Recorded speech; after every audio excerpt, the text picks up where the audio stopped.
Hey, hey, hey, good morning, everybody. Welcome to another edition here of Critical Q&A, the live show. Hey, everybody, happy to have you here. I see some of the usual suspects in the comment section, and that is awesome.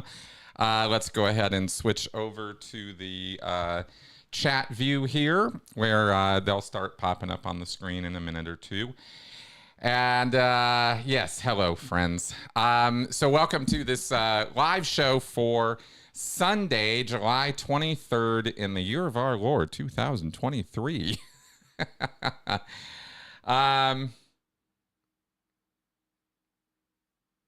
Yes. Yeah, I'll have to check that out. We're getting a comment already in here on Tony's interview with Valerie, and yes, I think I know what you're referring. I kind of recall what you're referring to. I'll have to take a look at that article again because I don't know what the what you're looking at on that. But I think you're right that that I had a little bit of a something not quite right about that too, but not sure. Yes, year of our Xenu Lord. That is right. So I can't think of that off the top of my head. I don't remember that. I get too much stuff. I wanted to begin the show as people start coming in, and we get the show going here.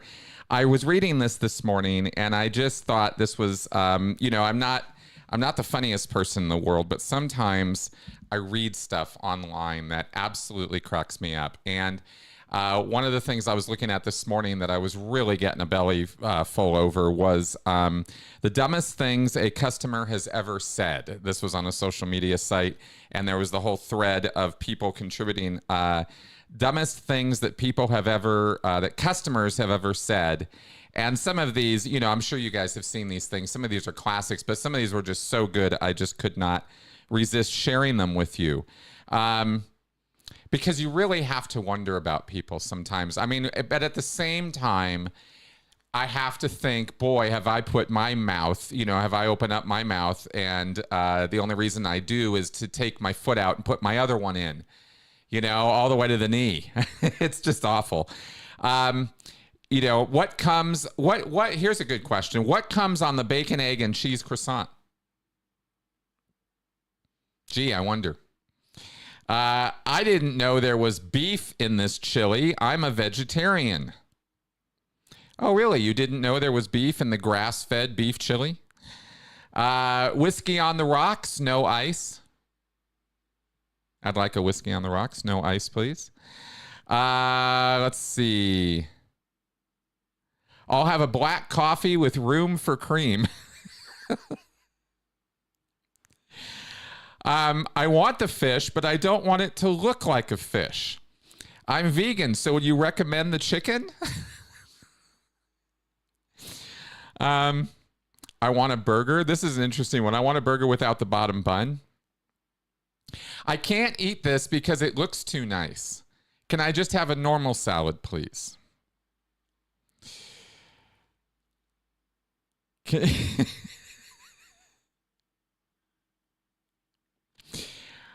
When do you wake up the bears? This was in Yellowstone. When do you wake up the bears and let them out of their cages in the morning?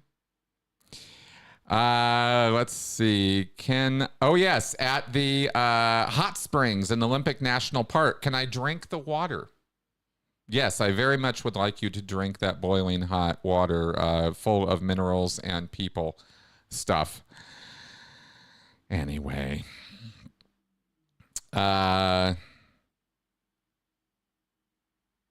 Avoiding it. Yeah. Is there chorizo in the chorizo fried rice?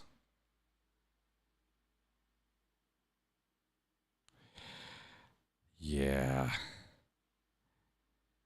Yes. Anyway, I will stop with that.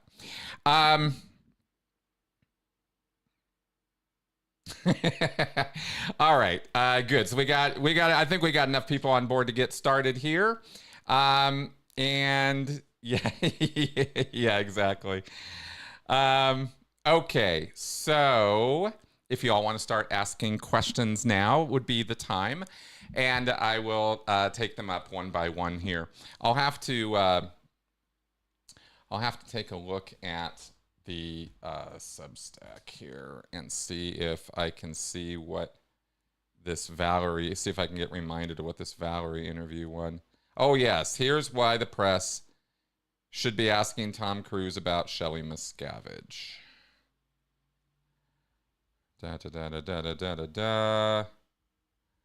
Leah, Tom, COB assistant. Yes. Oh yeah, about Mimi Rogers and her dad being a squirrel. And then his wife, Shelley. Yeah, this was a pretty interesting inside look at the dynamics of their relationship of Shelley and Dave, which I found interesting. It was interesting. It was an interesting article. I mostly enjoyed this, but yeah. Then there's the thing about Yasher's article. Yeah, don't know. You'd have to be more specific in your question to me on what's the problem with that, I guess. Let's see what we got coming in here.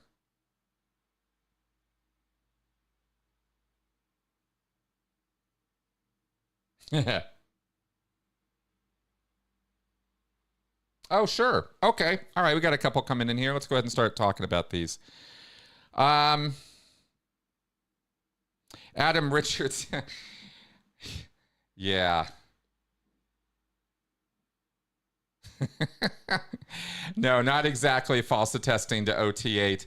Adam Richards puts a comment in here. Also, as an OT8, shouldn't Tom have just made it go right in his meetings with the guilds? No control over messed false attesting to OT8.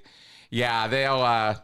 He's definitely not bringing his OT powers to this whole writers' strike and actors guild strike right now, and that is a major flunk and disappointment on the part of Tom Cruise that he's not settled all of this already with his OT powers. Yeah, spot on there. Now, Fabian asks, can you give examples for LRH redefining words and the goal of redefining those words? Absolutely. Loaded language is let's go ahead and get into this. Loaded language, right? One of the ways that you can get people to think the way you want them to, rather than the way they are thinking already with their own ideas, is to control the definitions or meanings of words. And it's a very powerful form of manipulation. And my favorite example is the one that is the one I'll use because I think it demonstrates the point really, really well. There are other examples in Scientology of this. They have a dictionary that's this thick, full of definitions of terms, and many of them are just regular English words. Intention, even misunderstood becomes a different idea in Scientology. As in the misunderstood word. You have 10 different definitions or 10 different ways in which a word can be misunderstood. So that's interesting because misunderstood is just very specific thing, right? But my favorite one is critical. And of course you guys have seen that I've based a lot of my channel around the word critical because it's such a big such a big change in Scientology as to how that word is defined. It's very, very specific. In Scientology, when you are being critical, or if you are critical of something, that means you're fault finding, criticizing, complaining about it, finding issue with it. And Hubbard was critical of all kinds of things, most especially psychiatry, governments, medicine, science. I mean, he was critical of all kinds of things. But in Scientology, you're not supposed to be critical of something, or if you are critical of it, then that means that you have overts, you have sins, moral transgressions that you've committed against that thing. We talked about this thousands of times. So Scientology harps on and emphasizes only this definition of critical. and will only really think about it this way. So if you are engaged in critical thinking in Scientology, that means you're an asshole. That means you're a jerk, right? You're somebody who is finding fault with things all the time. A critical thinker in Scientology is a bad thing. It doesn't mean being discreet or rational or logical or reasonable. It means being a jerk. So it's a bad thing in Scientology to be critical or to be a critical thinker. I'm not exaggerating this. I really am not. This is exactly how it is. You would think, oh, that's kind of cute. That's kind of funny. Well, of course, there's also Scientologists who are critical thinkers. No, there aren't. That's my point. Is critical is made into a bad word in Scientology. Hey, top of the morning to you, Jessica. So by redefining or emphasizing and harping on that use of the word critical, Scientology turns it into a bad thing to be and a bad thing to do. And I don't think that's an accident. This is an example of loading the language, okay? And loading language is a very, very powerful mechanism for controlling people. Loaded language, also known as loaded terms, strong emotive language, high inference language, and language persuasive techniques is rhetoric used to influence an audience by using words and phrases with strong connotations. Right? So if you're in charge of, or you're the one who's deciding what connotations belong with what words, and that's really what I'm saying here, is that in Scientology, critical is a word that has all these connotations. It has all this strength to it. Right? And you will elicit, and it's often used to elicit a strong emotional response, right? Being critical in Scientology will get you written up. You'll get reports written on you. You will be interviewed. You can end up being security checked, forced confessionals, and you can get in a lot of trouble, especially if you're critical of Scientology executives, the Scientology itself, L. Ron Hubbard, staff members, things like that. They have a very, very low tolerance for this. I remember one time I was very, very new in Scientology. I was a brand new staff member, and I'd been sent down to full-time training down in Los Angeles. And I was at breakfast in the main mess where all the Sea Org members eat. And I was a public person, but I was allowed to eat there, or a staff member, but I was allowed to eat there because we were training full-time. And I was sitting there talking to another student on the program, and I had a real problem with one of the supervisors. I did not like her. She was a Sea Org member, and she was pretty mean, and I just didn't get along with her. And one day at breakfast, I was sitting there, as they say, nattering up a storm. That's Scientology speak for complaining about my supervisor to my fellow student. I was like, man, I don't get along with her. I don't think she likes me. This isn't good, right? And I really wasn't yet aware of all of these things I'm telling you. This is how I learned it. I knew it wasn't really a good idea to be nattering, complaining about people. But I was really pissed. I was really upset with this woman and the way she was treating me. I didn't think it was fair. And I didn't like being supervised by her in the classroom. And so I was complaining about her, and this guy's just kind of mumbling into his cereal because he knows I'm not supposed to be doing this. And another Sea Org member looks over at me from her breakfast and goes, and just straight up across the room starts yelling at me, "Will you shut up with your natter? All you're doing is sitting there nattering about your supervisor. You need to fucking pull your overts. You need to go right up your overts. What you're doing is totally off the rails, and you need to shut the fuck up." That's exactly how she talked to me. And needless to say, that was rather, I had deer in the headlights syndrome immediately, because I was not a brave stand up and, take on the world kind of guy. And this was when I was 17 years old.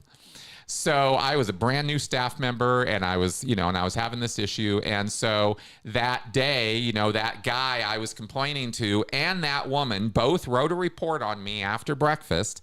And I got dragged down to the ethics officer, who really laid into me about what an asshole I was for complaining about my supervisor and what a dickhead I was. And because I was being critical, right? And for 3 days, I was off course writing up my OWs. I had to write a ream of, all my misdeeds and bad conduct because I was such a dick up to all of them, right? It wasn't her. It wasn't the supervisor who had any issues or problems. It was all me because I was complaining. And that's what, that's what the redefinition of words will do to people's behavior, is you don't have the right to complain or find fault with anybody. You just need to shut up and take it. Sit down, take your abuse, right? Thank you, sir. May I have another? Is the attitude in Scientology, especially with the Sea Org toward staff members and public. And that's how I learned that. So, relatively mild thing. We're just talking about verbal abuse, but that's the kind of way that sort of thing goes on. All right, let's see what else we got here. All right, here's a great question. If, as a staff member, if there are no customers, how do you keep busy? One moment.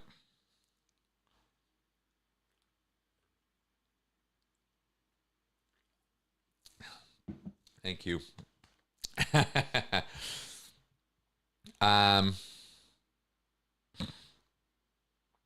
Okay. So on this question, staff members keep busy all the time. It's sort of like working fast food. They're very, very similar. You always need to be keeping busy, right? Remember when you were working fast food and it's always like, come on, if there's nothing else to do, you can always clean. Like, you're never supposed to be idle. There's never supposed to be a dull moment. There's never any relaxation time or time to chill or just, chat and shoot the shit and stuff. As staff members, we certainly would. I mean, don't get me wrong. It's not that we didn't have our moments.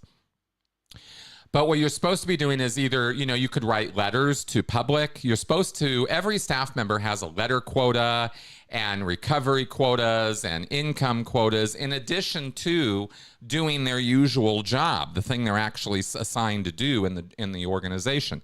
Whether you're a supervisor, auditor, executive, registrar, grounds person, whatever your job is, you also have all these additional functions. And so staff are not supposed to be idle. They're supposed to be either doing the letter writing or call in, as they call it, where you get on the phones and start calling people and trying to get them to come in, get them recovered or get them back in, or bring them in for some other reason. Even if they were in yesterday, they should come in again today because there's a new video to watch, or there's some event to see, or there's some book to read, or there's some class to do, right? There's always something to do in Scientology. Excuse me. And the staff are supposed to be the ones who are, it's kind of like,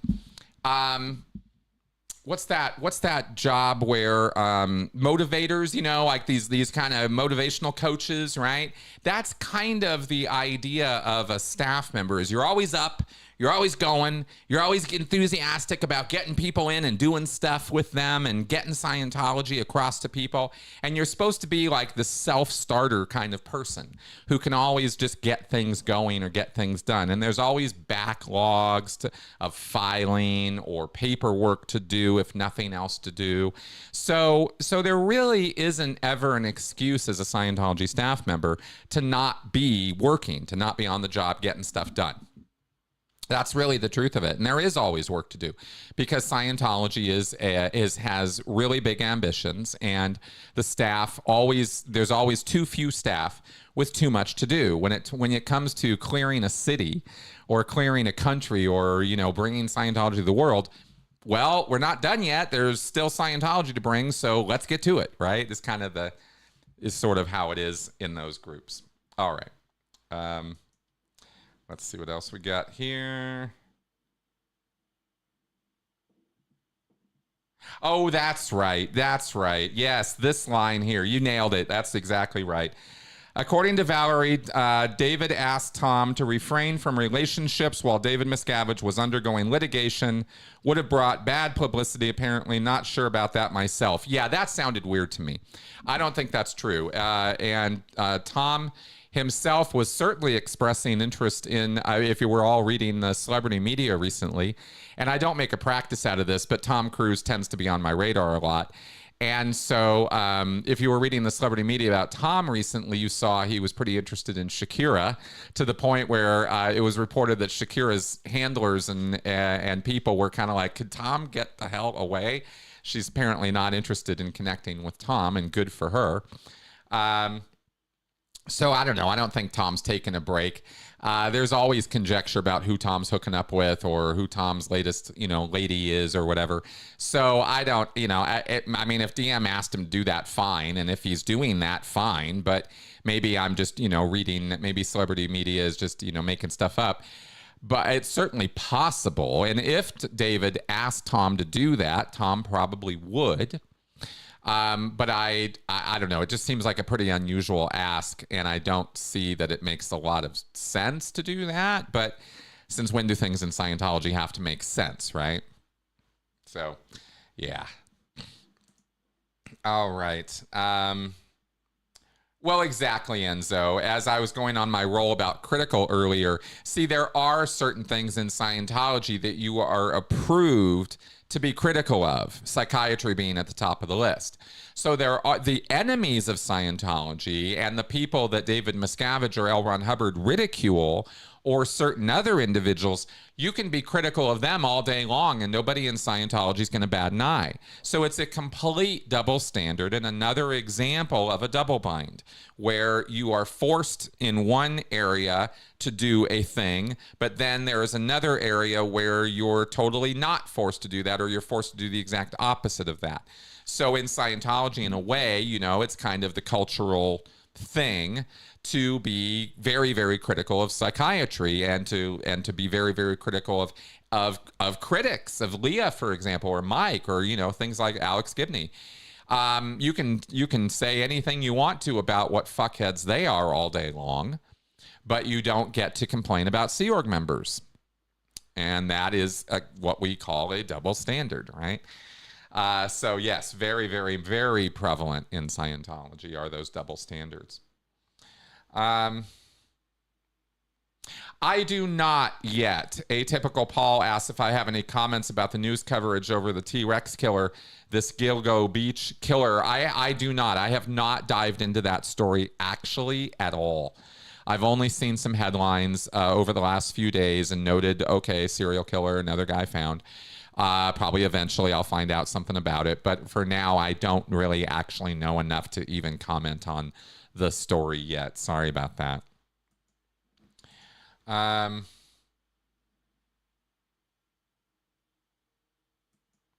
Oh, interesting question. Have you read Stephen Talty's book about David Koresh in Waco?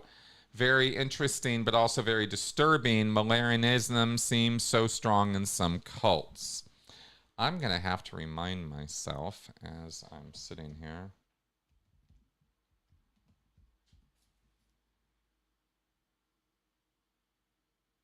Oh God, yeah, that's the whole second coming of Christ thing. Yeah, absolutely. I hope you all caught my podcast with the man who had been a follower of David Koresh and had been a Branch Davidian. I think that was about 2 months ago or something. I did a podcast with a guy, and we went into the entire backstory of David Koresh and the Waco tragedy, and I boned up on the whole thing prior to doing that interview, and it was absolutely fascinating. And your comment here about millenarianism, this business of there being a second coming and a golden age on earth and all that. Yeah, the doctrine of or belief in a future and typically imminent 1,000-year age of blessedness, beginning with or culminating in the second coming of Christ. That's millenarianism. And I have not read that book, but I certainly found the topic of Koresh and his beliefs and the idea that he was fated to die because he was the second coming of Christ And so, you know, he didn't fear death. In fact, he wanted to die. That was his ultimate goal. So the idea that, you know, and the hostage negotiators and the people on site at Waco who were dealing with him and dealing with that situation were completely in over their heads. They had no idea what they were dealing with. And the whole subject of hostage negotiation and understanding the person you're talking to, and the art of negotiation as laid out by Chris Voss, who was a lead FBI hostage negotiator in the time after the Waco tragedy and the Ruby Ridge tragedy. The FBI learned a lot. Right, a lot of law enforcement agencies learned a lot from those horrible, horrible experiences because they really screwed the dog on those. Bad, like really, really bad, and because they didn't understand this entire concept, in addition to a number of other things they didn't understand. So, like what a cult is, what coercive control is, what, faith and belief and radicalism and this kind of thing on American soil actually looks like, and the results of it. That's what Waco was all about, was the fact that these people did not get that, and they didn't deal with these people appropriately as a result. So, it was quite an object lesson in all of those things. Anyway, and I really, like I said, I recommend you check out my podcast on it, because that's the most deep, thorough dive I've done into the whole Waco thing. And we talked about a lot of stuff in that podcast. So just going to totally pimp that right now. Okay. All right. Vernon asks, how can a Sea Org member escape from Big Blue? Do they have 24-hour security? Yes, they do. But I will tell you exactly how to escape from Big Blue. You get up out of your desk at midnight and you walk out and you just walk away, because that's what I did. One night, I think it was a Thursday or a Friday night, and I had enough. And I got up off my desk, and it was about 11:45 at night, and I walked out the back door. And I went up a little flight of stairs. This was in the CLO building, which is behind AOLA, the Advanced Organization. And I went out the back, and there's a little walkway, and I went onto, I cannot remember the name of the street now. It wasn't Berendo. It was the street back behind the CLO building. One of the bordering streets of the whole base, on the east end. I think on the east end of the base. I went off that street and I just walked right off the base. And often that's what people do, is they just get up and walk off. And if you're willing to just walk away with whatever is in your pockets, right, that's a way to do it. Now, if you're trying to take baggage with you, this is the funny thing. Is I have had nightmares about this many, many, many times since leaving Scientology. This exact scenario of escaping the base has been the subject of most of my nightmares about Scientology since I left. And these nightmares have gradually, over the years, tapered off. They used to be much more intense than they are now. And I never have lucid dreaming where I'm aware that I'm dreaming, but the intensity of my feelings about being trapped on the base in my dreams, and the feelings of needing to get out, and the feelings of fear or terror about being there have gradually lessened over time, even in my dreams. But it used to be like I'd wake up and it's like, shit, I'm back in the Sea Org, right? I got to get the hell out of here. And I'm trying to, and the funny thing is, in my dreams, I never just get up and walk out. I always want to take my stuff with me. And that's what gets you. Because if you're trying to leave with bags or luggage, right, then you're very obvious, and people are going to ask questions and want to know where you're going or what you're doing. And people leave the base all the time on tours or recruitment, what am I saying? Like a tour, right? They go out or on a mission or a project or something. People are leaving the base all the time. But if you're not authorized, and if security catches you, because they have cameras everywhere on that base, they're everywhere in all the hallways. I think the main mess has cameras. The canteen has cameras. There are cameras all over on the streets. And they have cameras, by the way, up on top of the big blue building and on top of Lebanon Hall, the two large buildings in that base. They've got cameras that can see a license plate a mile away. They had I don't know if you guys, this is as good a time as any to share this story with you. In 1995, late 1995, I was on mission in Asho. This was my very first Sea Org mission. I had just been in the Sea Org for a few months. I was still squeaky, all wet behind the ears and squeaky clean, new Sea Org member right off the EPF. I got put on this mission into ASHO, the American Saint Hill Organization. So it was there on the base. I was on a mission on the base. While I was on that mission, a woman, a Scientology public, a student on course, was raped in the parking lot of PAC base. Happened right out in the middle of the day, in the open, in her car, at knife point, in the parking lot of LA Org. Same parking lot that's there right now. And nobody saw anything because the security cameras were so bad and so few, and the security perimeter and security patrolling was so lax and or non-existent that nobody saw it happening while it was happening. And this poor woman experienced what she experienced. And security, the response to this was, of course, I don't remember actually, which is kind of awful that I don't remember, but I don't think they ever caught the guy. So some bum, some dude, some Hollywood, scumbag comes on the base and does this to a woman at knife point in her car and then takes off. And security was in so much trouble. Oh my God, so much trouble. So many people were busted. The security chief got sent to the RPF. There was the woman who was the woman security guard who was monitoring the cameras was supposed to go to the RPF, but she was like, I'm not going to the RPF. I'm not doing that. Because there was no way I could see in these cameras what was happening. She was sitting there looking at all the cameras, but it wasn't clear on them that this was happening. They didn't have a camera right on the car, of course. And the overview of the parking lot, you couldn't see it. So she refused. She was like, no. And she stuck it out. And she actually held to her guns and did not end up going to the RPF for that. Because it wasn't really her fault. It was nobody's fault. It was, except the criminal. It happened. But security was supposed to be on the job for this. So they got a whole overhaul. And within like 5 days, every single person on the base who was qualified for security was suddenly in security. All the young men, right? And it was a long evolution getting that to happen.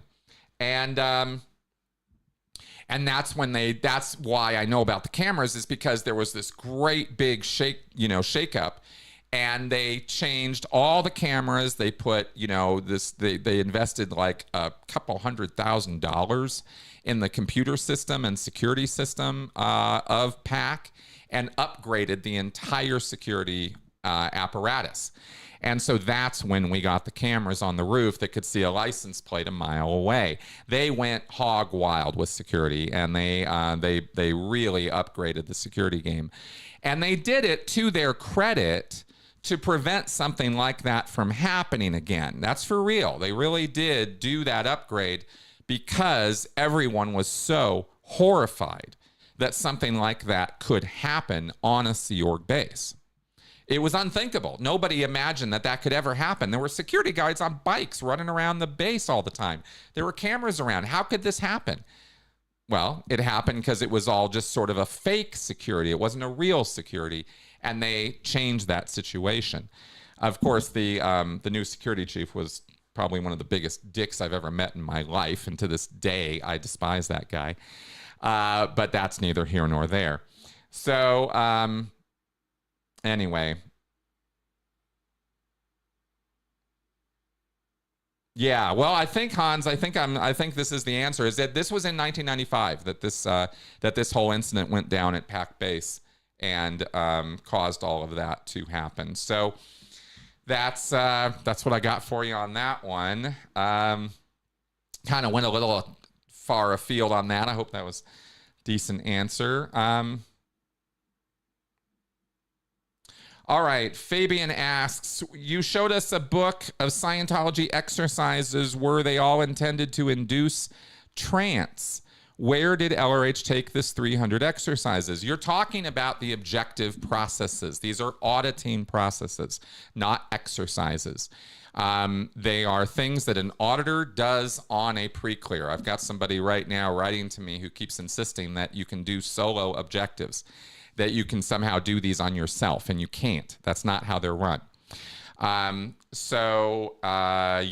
And yes, they are all intended to induce trance. Yes. Hubbard found a lot of power and the ability to manipulate people subconsciously. And by inducing trance in people, you can plant pre, during, and post-hypnotic suggestions in people. And they will act on those. Not everybody, not 100% of the time. We're not talking about Manchurian candidates, but we are talking about trance induction, and it's a real thing. And when you induce trance in people, you can get them to agree to things, say things, and do things that they wouldn't normally say, do, or agree to. It's a fact. It just is.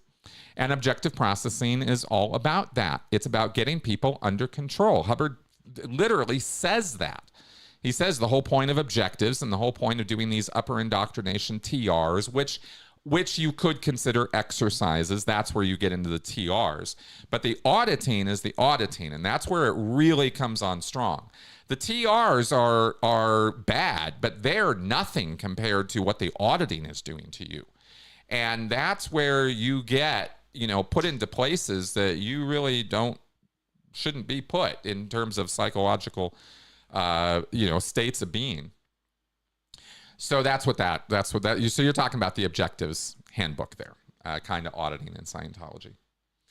All right. Very, very good. That's right. Okay, let's see what else we got here. Oh, super chat.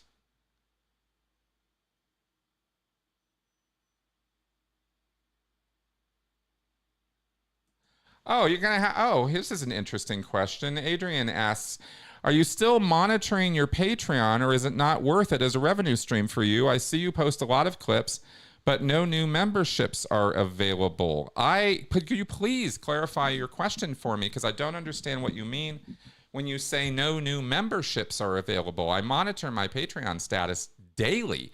And I try to keep up with my Patreons. All of my content is posted on my Patreon page for them. And I sometimes post messages just for them. I don't do Patreon-only content. However, I am thinking about a format show that I might be able to do that I'll start as Patreon-only and see how it goes. But I didn't want to start announcing things about that until I'm ready to actually launch, so I'm not going to say a whole lot more about that right now.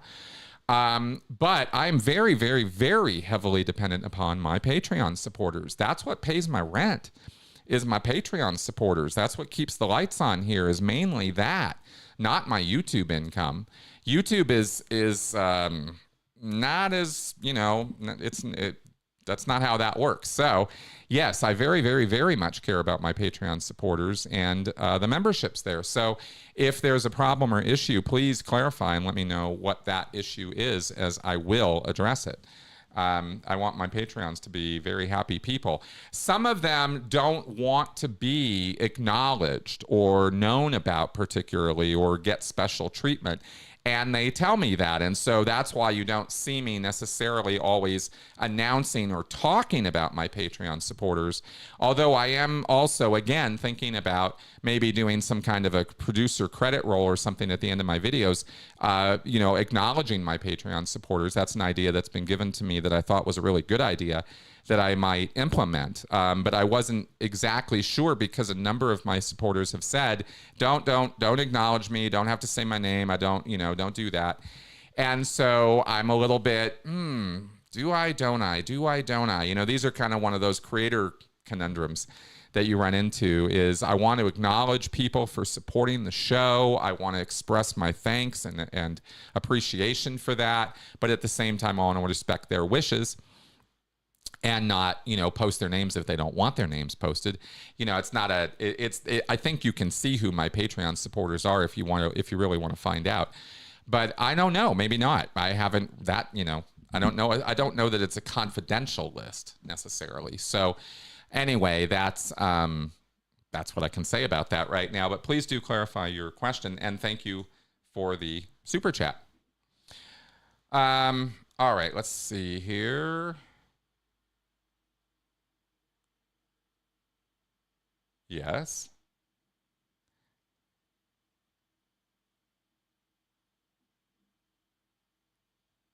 Okay, Fabian asks, did I get it right that verbal abuse can never create an engram?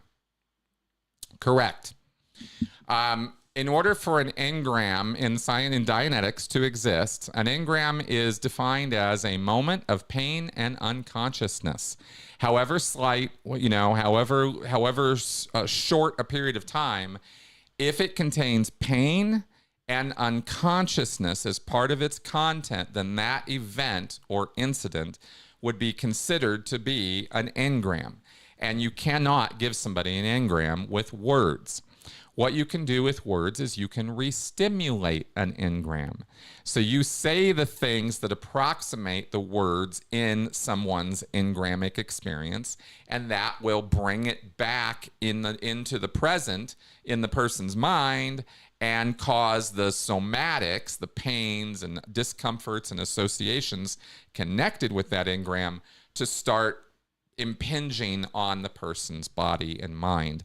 And that is where they will experience newly discomfort, pain, weird feelings, weird emotional responses to this thing that is happening now, because they're acting out the contents of the engram in the here and now because of the restimulation. That's how it's supposed to work. None of that is true, but that's Dianetics theory. That's how Hubbard says it works. Okay, so yeah, no. So verbal abuse is not going to create an engram, but it can certainly re-stimulate engrams, and that's why verbal abuse would be a bad thing. Okay. Yes, I said Shakira had handlers. Shakira, all celebrities do. They have They have people. They have PR people. They have agents. They have press agents. They have media relations. They have people who monitor their activity and image. Right? It's all about brand and image and reputation management. And I would refer to those people as handlers. Not necessarily that they're in charge of the celebrity. They work for the celebrity, but they, you know, are working for the celebrity to monitor the celebrity's best interests, kind of thing. Okay.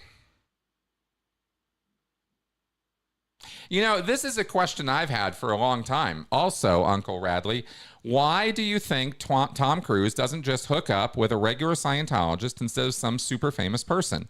Less bad publicity. I agree. I mean, it seems like it would be a no-brainer. There was conjecture for a while that he and Elizabeth Moss might connect up or something. I don't even know if they know each other.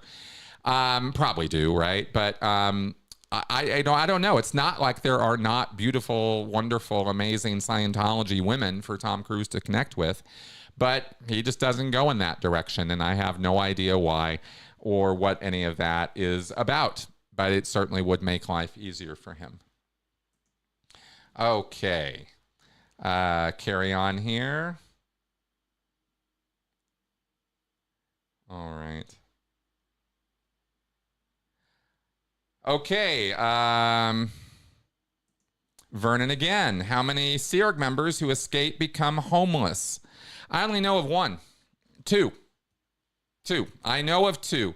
I am aware that there are probably more. I'm not saying it's only two. I'm saying I'm personally aware of, in my memory right now, I can remember two people, Nathan Rich and who I interviewed on my channel years ago, and is no longer homeless. He's made quite a success of his life. Serge Obolensky, I think it was another second-generation Sea Org member, born in the 70s, 80s, raised during that time period as the lost generation of Sea Org members, who ended up on the street, ended up really tragically blew his hands off. I mean, it was really, really horrible story. He was messing around with some homemade explosives of some kind, and he literally blew his hands off. And he ended up really quite mentally unsound and on the streets of Hollywood. And I've heard various things over the years about how people have taken care of him or dealt with that. I can't remember what the outcome of it was, or if he's still alive now. I don't know. I haven't heard about him in many, many, many years.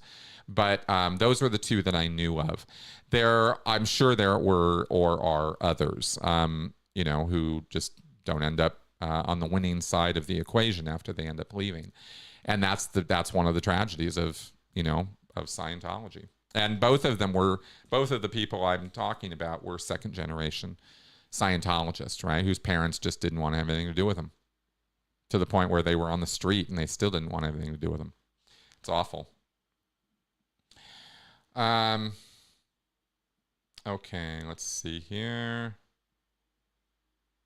All right, great question, Uncle Radley. How much time elapsed between the time you decided to leave and when you actually left?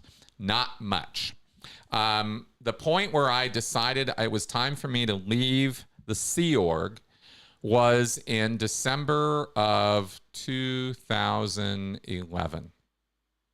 I was in Twin Cities on a mission, in the hallway, on the phone with my mom, talking to her about my doubts and reservations about the Sea Org and my problems with my wife and with my life and with everything that was going on.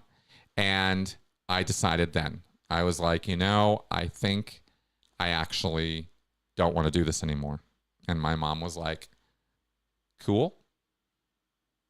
We'll support you no matter what you decide, right? She was being very, equivocal. She was being like, trying to offer her support, but not get too enthusiastic, right? For reasons my mom and I talked about. And I went, no, I think I need to do this. I think it's time for me to go. I think I need to stop doing this. And the wheels really started turning then at that moment. Something's not right. I need to make a change. My life is not going in the direction I want it to go. And I still wanted to be a Scientologist. I just didn't want to be a Sea Org member anymore. And so December 2011 is when that was decided. By January, February, March, or April of 2012, I was back in PAC. This had come out, right? That I had issues on the mission. My plan was to finish the mission. Even in my desire to leave and decades of abuse and nonsense that I'd gone through, I didn't want to let everybody down in Twin Cities.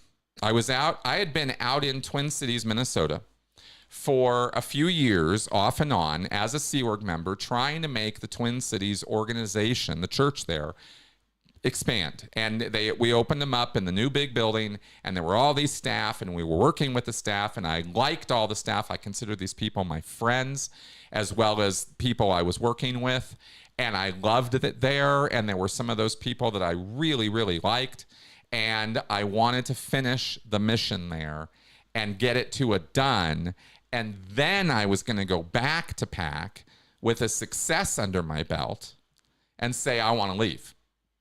And that was going to be it. But what ended up happening is things were not going well with my marriage at the time. And my wife sort of like, what's going on? And I was like, things are fine, whatever. And she kind of detected something was wrong. And she wrote a report. And that's what got me called back to LA. And that's when I dropped the bomb on them. Up until then, I hadn't said anything or even inferred that there was a problem. But I arrived back in LA and I'm like, okay, I want to leave. And I wrote it down. I did a resignation letter. And I gave it to the HCO staff, and I said, I don't want to fight. I don't want to argue. I don't want to be talked to. I just want to go. Just put me on the routing form. I just want to do my steps. And I think it was, and then it was December of that year, 2012, we're talking about now, that I finally got through after months and months of dicking around and cleaning bathrooms and organizing closets and just doing general menial kind of labor around the base while I was waiting for my security check. I finally got my security check and got the hell out of there in December 2012. And by January, February, March, April-ish, May-ish of 2013, I'd gone down the internet rabbit hole and was totally out. Mentally, physically, all of it. So that's the time period there. All right. How are we doing? Oh, wow. Cruising right along on time. Let's see what else we got here. Just going down the line here. Good, good. I'm glad you guys are liking my talk with Mitch. I like talking to him. He's a font of just absolutely fascinating information. And he and I are scheduled, we're going to schedule another podcast interview to do where we're going to talk about something that I don't think anyone has ever talked about, ever, in the ex-Scientology community. I mean, I'm just going to totally tease this. There have been a couple of comments made about a topic that is actually really important and really interesting and totally confidential. And no one talks about it. And Mitch knows all about it. He spent a year and a half working on a particular project that we're going to do a podcast about. And I think you guys are going to love it. I think it is going to be, I have no idea yet, right? We have to have the conversation still. But I think it's going to be interesting, and I look forward to bringing you guys information that has just never been talked about before. So that'll be fun. Have I seen Oppenheimer yet? I'd say it was the bomb, I'm sure. I have my ticket, and I'm going to be seeing it on Wednesday, and I will absolutely give you guys my full rundown and take on that movie. I'm very, very, very much looking forward to it. It looks like it's going to be explosive, powerful, world-shaking. Okay, me and my silliness. Oh, God, yes. Young Matador. Oh, this is a great question. Let me tell you. Pull this back up here. Did you find that your sleeping patterns were shot to shit after the first few months of leaving? Dude, my sleeping patterns are still shot to shit. Just to be really blunt and honest with you guys, I've never recovered from my sleep issues from Scientology. Ever. To this day, it's still a problem. I have not had a full night's uninterrupted sleep. 8 hours, 7 hours, 8 hours. Uninterrupted, not waking up, not having a nightmare, not having an issue. Ever. I mean, if I have, I can't remember them. I always wake up in the middle of the night, often multiple times.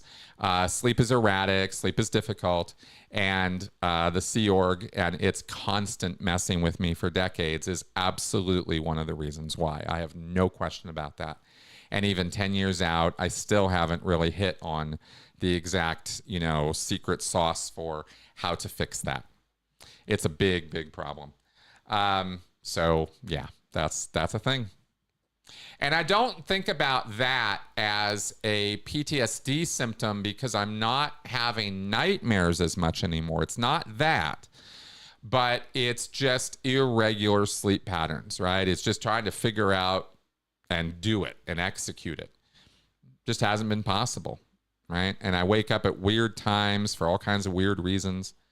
Yeah, it's a thing, and I will absolutely lay the blame for that on Scientology. I don't have a problem with that at all. All right. Good. Glad you liked the last podcast, Debbie.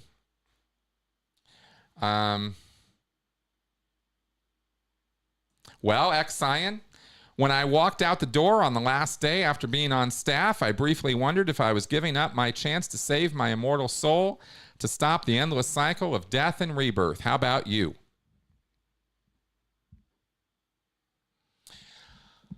Not really. I'd gotten to a point after 27 years of staff and Sea Org of realizing that I had been martyring myself. That was a very clear idea in my mind, helping me to realize I needed to stop doing what I was doing, is that I had become a martyr. And it wasn't my goal in life to be a martyr. And that was bigger in my mind at the time, and more of an incentive for me to leave Scientology staff or Sea Org than clearing the planet, taking over the world, because I'd started doing the math already when I was still in on paying staff a living wage and on actually clearing the planet for real. Like, I just did some basic math equations. How many people live in Twin Cities? How many people are on service? Right? I mean, you think about it. You go, okay, well, let's see. Minneapolis population. 425,000 people live in Minneapolis. Then there's St. Paul. And that's the Minneapolis-St. Paul Twin Cities area, right? How many people? A lot. How many people on service? 113. Yeah, we ain't cutting it. We're not impinging on this city. We're not making a difference. We're not clearing our areas.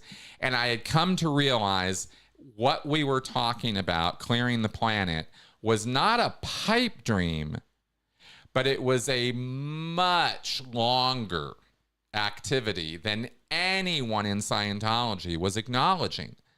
And I couldn't understand that. I thought something is really, really wrong with everybody in this group, that every time I talk to them about this topic, they just blow it off like, oh no, we're doing it. We're totally going to clear the planet.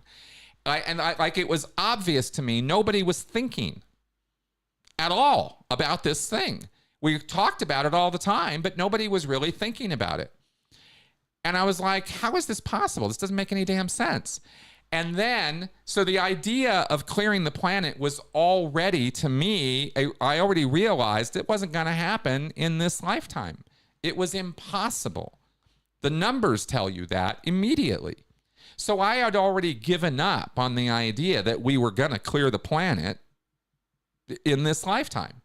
And once that went away, all kinds of other things started becoming a lot more obvious, right? Because once you get rid of one illusion, you know, you can start debunking your illusions. And that was a big one for me. So once I got past that, and then I got past the whole, oh, we're going to make all the orgs ideal in the next 2 years. Yeah, come on. Of course we're not, right? And this was, 13 years ago or whatever. So I realized already that that was all bullshit. And so this idea of losing my eternity, and I was not, we weren't going to make planetary clearing happen because I was leaving staff or the Sea Org.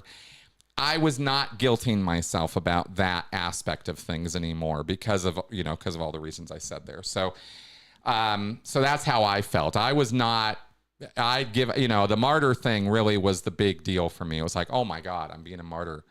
I was like, I could have had a V8. It was, it's like one of those kind of moments. So that's where a lot of that guilt went away at that point. Okay. Let's see what else we got here. Yes, the reviews of Oppenheimer have been explosive. I have not seen Barbie or Oppenheimer. My wife went and Mel saw Barbie last night with her girlfriends. And I don't have any comments to make about it at this time because I haven't seen it myself. Probably not my kind of movie, to be honest. That's why my wife went and saw it. But I'll tell you all about Oppenheimer, so we'll get there. Oh, okay. You asked on Patreon about the limited memberships available, and there was a reply that insinuated you might add some tiers, but I didn't see anything yet. Yeah, I just haven't gotten to it yet, man. I'm sorry. I'll get there, okay?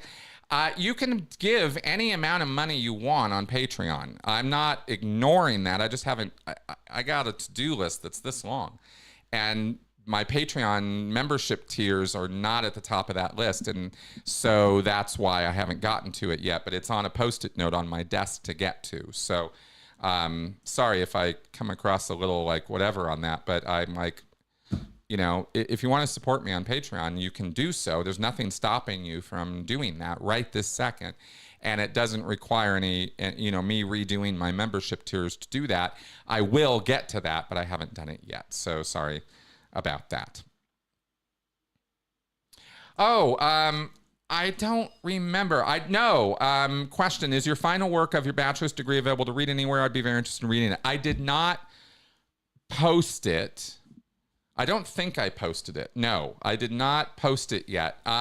Because I was what I want to do is I've been working with my professor, my ex-professor, my former professor, now my colleague, Rob Dubrow-Marshall, about publishing the results of my research thesis in a more readable, presentable journal type format. And that's, again, something I haven't gotten to yet, mostly because I didn't have access to the literature for a while, and I know I need to work with him, and he's, you know, a great, great guy, but it's a little, there's a lot of time entered in when you're working with a college professor on something. So, because they have, you think I'm busy, oh my God, right? Rod is incredibly busy. So that's been the sort of bugbear in getting that out. And it's been too long for sure. I could post it, maybe I should, but I've always sort of had the idea maybe I shouldn't. I don't know. Like there's this, I don't know.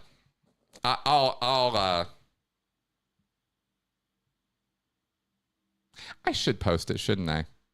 I probably should. All right. We'll see about getting that done. I would post it. If I post it anywhere, it'll be posted on my blog.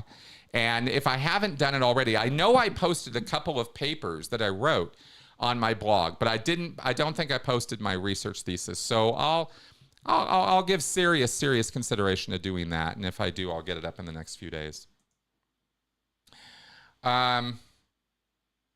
Okay, let's see here. Yeah, exactly. Yes, Mr. Cruz. Let's go on a date. Oh, Supreme Rula asks, how come you chose Salford to do your master's? Because Salford is the only school in the world that offers the program that Rod and Linda Dubrow-Marshall have put together on the psychology of coercive control. There is no other program anywhere in any other university that touches that program in terms of what it covers and how it covers it. It just isn't, that doesn't exist yet. We are hoping that other people will pick up the torch and try to get the program in other universities and run it. I am not college professor material. I cannot deal with the bureaucracy of working for a college or a university. I am more than happy to teach. I love teaching people stuff, but I just could not deal with the politics and bullshit of academic and administrative, bureaucracy. So I won't be the one doing that work, but I hope other people will pick up that torch, because we need more people in more universities running that program. That would be absolutely amazing. It's a program that creates an army of people who really are fighting and pushing back against cults and domestic violence and human trafficking in ways that nobody else really is. And that's the beauty of what that program is and what it offers. So, but you can only do it through Salford right now, and that's why I did it there. Plus, because of COVID, they were offering it as an online program. So I was able to do it from here, because it was unrealistic for me to be able to get the time or money to be able to fly to England to do that. So that's why. All right. Let me just go through here quickly, since we're reaching the end of... Yeah, exactly.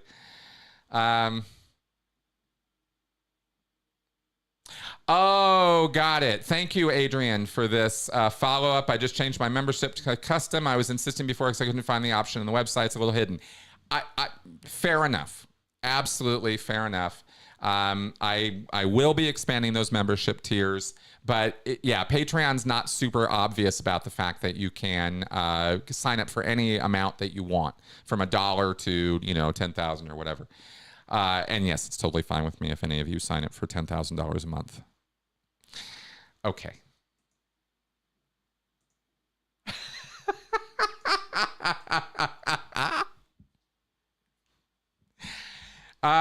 Do I ever light a patchouli candle and take a bubble bath while drinking Chardonnay? No. None of those things are things that I do. But thank you for asking, Chris. That's right. Gotta admit, Hans, you are absolutely right when you say coercive control is still largely a taboo theme, being ignored because so many people benefit from exploiting it. You are absolutely right. 100% right.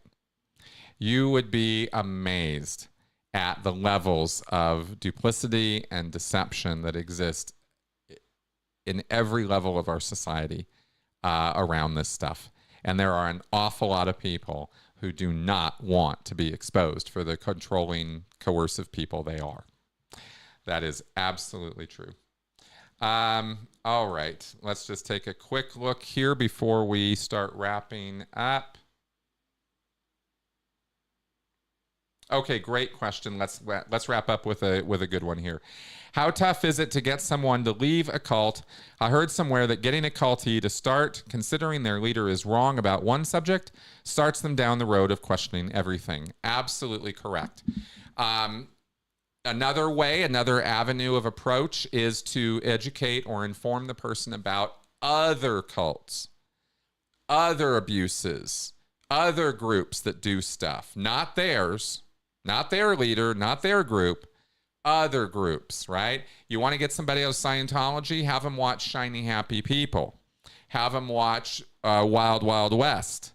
Have them watch, the documentaries about Larry the Guru from that university that was recently posted. There are, that abusive guy who took over the lives of about 5 college kids. There are so many documentaries and educational pieces out there about cults that you can use to tell a cult member about culty stuff without ever mentioning their cult. And that will get their wheels turning often, not 100%, nothing's guaranteed in this, but it's a way of getting their wheels turning because they'll watch Shiny Happy People and they'll see controlling behavior, abusive religious behavior, physical abusive behavior, sexually abusive behavior, and they'll be like, just deep in the back of their head, they're like, I think I saw something like that once in Scientology. Or that sounds a little like something I had happen to me one time. Just a little thing. And you just let those seeds get planted. Getting somebody out of a cult is usually a long-term affair. It's usually not a one and done. You don't have a conversation with somebody unless you're a professional, like doing an intervention. It's not usually a one and done. And even a one and done is hardly ever a one and done. Even when you're doing an intervention, it's usually a days-long process. Talking to the person and stripping them of the false information and manipulations and coercion that they've been suffering from and not willing to acknowledge or see. And that's the whole challenge, is getting them to see it. And they don't want to see it. They are motivated to not see it. Everything in their frontal lobes is telling them this is a good thing. Everything in their moral foundations is telling them this is a good thing. In fact, their moral foundations have been aligned with the cult in such a way that it's not just a good thing, it's the best thing. It has to be a good thing. And you can't argue with that. You can try. I mean, you can argue with it, but good luck. Trying to do a frontal assault on somebody's, I used to talk about this in terms of a thought fortress. And it's a great analogy. It still works. A person will present to you a fortress of thought. They've got walls, very, very thick stone walls built up in their mind justifying and rationalizing their belief. And their belief sits at the heart of a castle. And that castle is built of thinking, of thoughts. And you have to bust down the walls. Well, good luck. There are no walls stronger than the walls we create in our mind. Because no amount of real world fire or steel or bullets or explosions can touch it. There is nothing more powerful than belief. And you cannot do a frontal assault and expect to get anywhere. Very rarely you will get somewhere, but not often enough to justify trying. You really shouldn't try a frontal assault. What you should try is you have to get invited into the castle. They got to open the door for you. You can batter at those walls all day long and you're not going to get anywhere. But if they open the door for you, you can walk right in. And then you can help them walk right out. Right? And that's the analogy, is you got to help them walk out on their own, or you're not going to get anywhere. Right? I mean, any parent knows this. Try changing your kid's mind, right? Good luck. Until the child decides to change his own mind, you're not going to get anywhere. You know it. And at times you just give up. You just go, well, I'm not going to change his mind. You just pick him up or you just control him and do whatever it is you need to do anyway. But you haven't gotten anywhere with the kid doing that. You know that, right? You know they're going to get back at you. You know they are. You know they are, right? They're not going to forget. They're going to do something. They're going to say something at exactly the wrong time, right? And they're doing it to get you back. So even with little kids, you know, you can't win that way, in that fight kind of mode, right? It's a cooperative effort to get somebody out of a cult, and you got to work with the person. Because if you're trying to bring the person themselves, the deep little buried personality that's buried under all the cult bullshit, if you're trying to foster that and bring that out, you have to empower that person, that personality that's buried under all the bullshit. And they'll take care of all the bullshit themselves if you do that. Because they're kind of the only ones who can. You know, because it's their bullshit. It's not your bullshit. You think, you know, you're going to talk them out of it. You're going to reason them out of it. You're going to explain it to them, and they're going to get it. And it doesn't work that way. It never works that way. So that's why you have to be invited in. Okay, so that's how I can talk about that, I suppose. Hope that helps.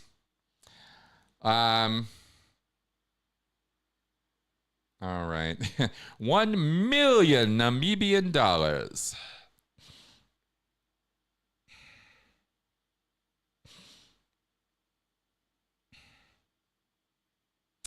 All right. I will wrap up with this question and we'll be done today. What are your thoughts on The Sound of Freedom? This is the new movie about child trafficking that is all the rage, even though it's really just kind of raging about itself. I'm not impressed. I did not see the movie, and I probably should see it before I give you any opinions about the movie itself. But I do know from things that I've read about it by people who know what they're talking about, that the movie does misrepresent the issue of child trafficking and how it's done. There's insinuations or inferences or straight up, you know, stuff shown on the screen that is either exaggerated or hyperbolic or nonsensical about how child trafficking works.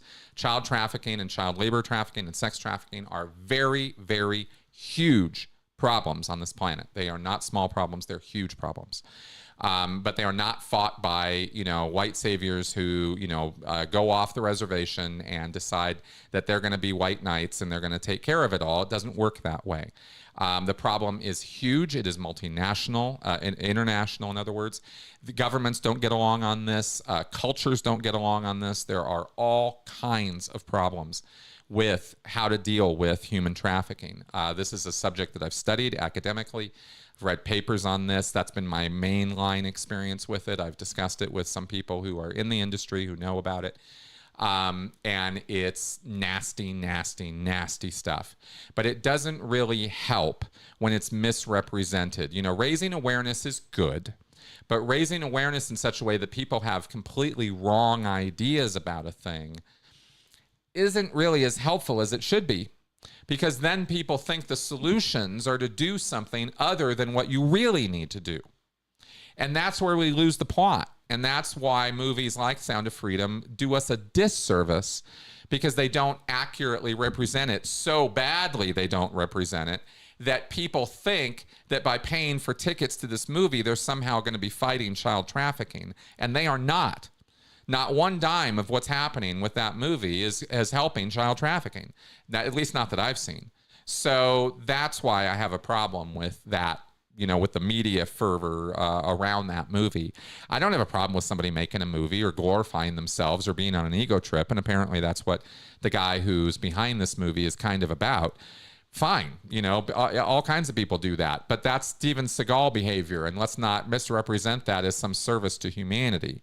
That's my, you know, that's kind of where I'm seeing this movie right now as to how it's being positioned and talked about. So that's kind of my take on it as somebody who kind of does know about this topic. And as far as, you know, as far as the movie itself goes, on the merits of the movie itself, I can't really talk about that or give any kind of film critique of it, because I haven't seen it yet. So that's what I can say about that. Yeah, exactly. Good, guys. All right. So yeah, exactly. Yeah, Steven Seagal. Now there's a weird one. Tell me about it, man. Talk about somebody who fooled the world for a while. All right, guys. I think we've had a good hour of power here talking about this stuff. Thank you very much for coming around. I will thank you for nudging me on that Patreon stuff. I definitely will get that sorted out.